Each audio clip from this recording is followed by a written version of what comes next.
talking for 5 minutes. Somehow you still haven't said anything.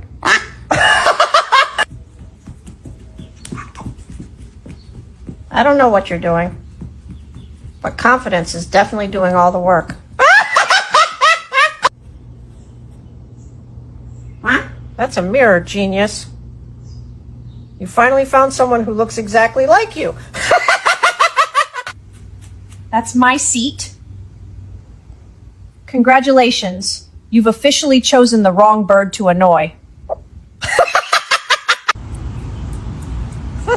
Finally, something you're actually qualified to do. Don't get too proud.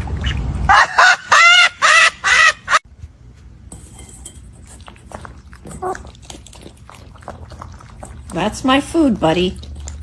At least pretend you have your own kitchen.